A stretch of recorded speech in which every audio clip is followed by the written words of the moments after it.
Yeah, so I was just sharing that I'm just jumping on here to give a little update, kind of a life and a work update.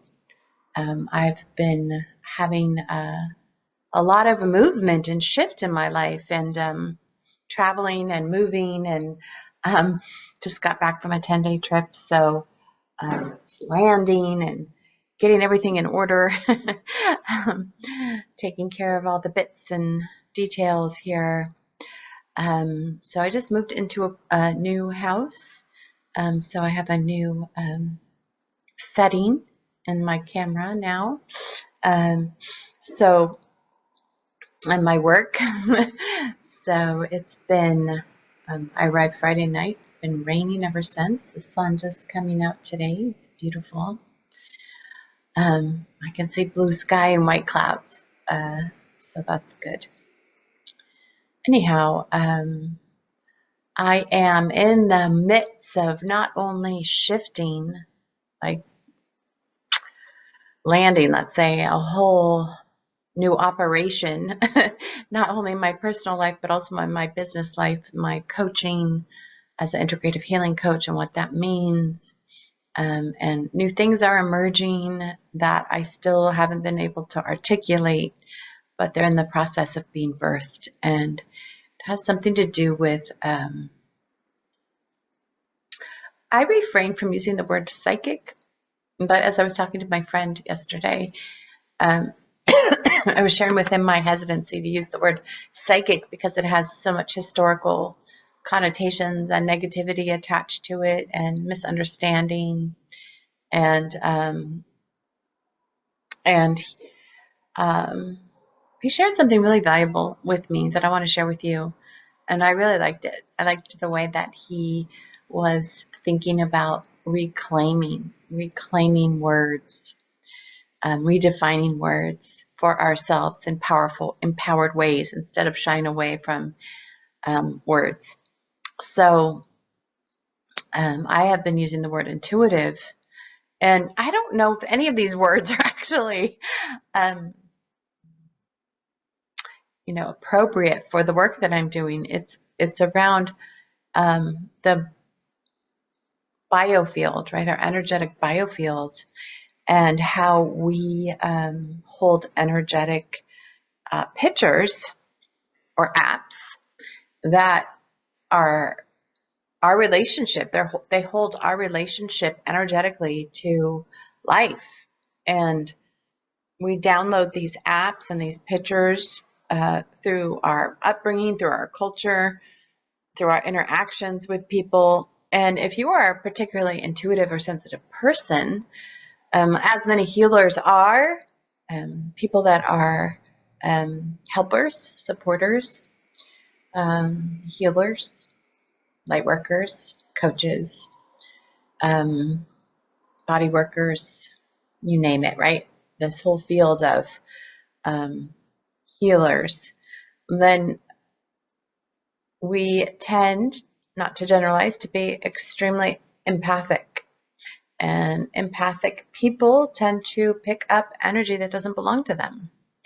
And it's surprising to me, like really accomplished healers in the field that don't have the tools or the practices to distinguish the difference between their energy and the people that they're interacting with, and inability to create what I'm calling, lack of a better word, energetic hygiene, emotional hygiene.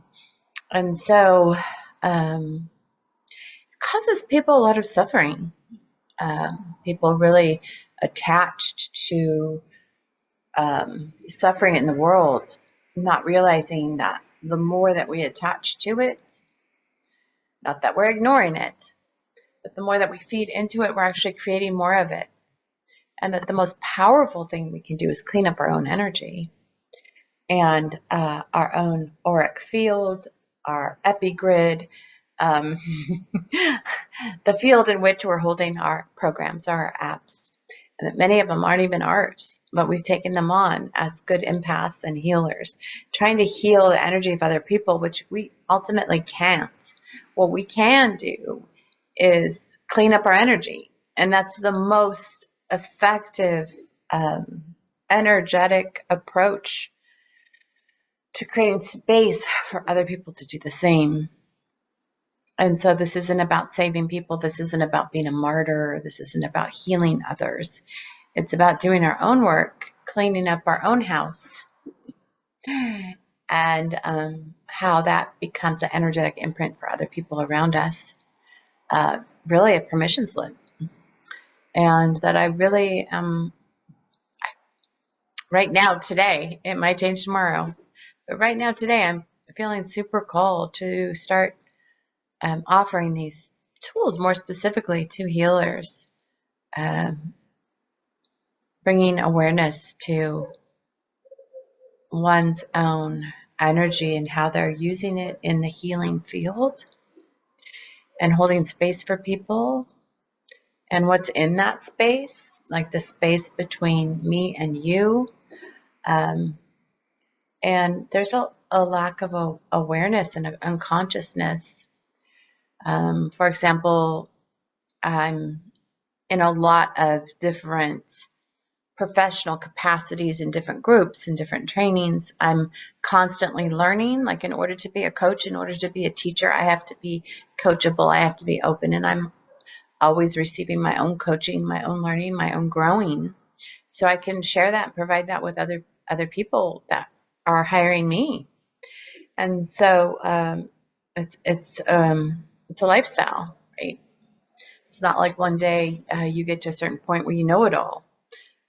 We all have our evolutionary curves and growth and development.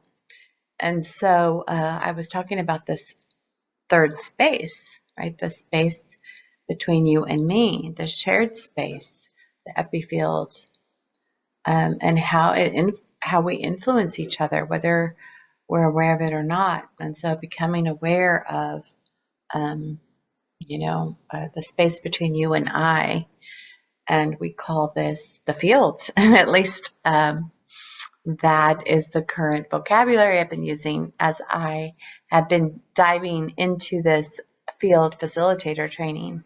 And so it's a training that is cognizant that we all inhabit a shared field, and that when we get a group of people together, we can begin to sink in, like drop into that field. It's filled with information below, the conceptual mind, related to the animal body, related to our embodied experience and the gnosis of the body. And that is the animal instinct or the intuition. It's also related to the psychic field of being able to pick up images, feelings, and emotions, visions that are in the shared field. This is referred to as clairvoyance, clairaudience, clairsentience, ability to feel other people's feelings. I'm mostly clairsentient, and didn't have a word for it for many years, and just, I wasn't, as one of my professors said when I was studying to become a writing teacher, was like, until we have a vocabulary for our experience, it exists outside. Like, we can't access it, even though it's there. And so really what I feel like I'm being called to is provide a vocabulary and the tools to practice accessing the resource that is all around us, which is the collective field. There's many names for it in many traditions.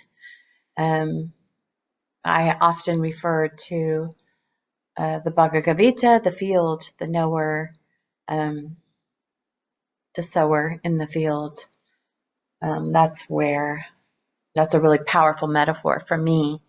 But it's been talked about in many ways, and more specifically, pulling back the lens of our awareness and realizing that there is more to our experience in this lifetime than our mind has led us to believe. And it's been cutting us off from an integrated whole experience.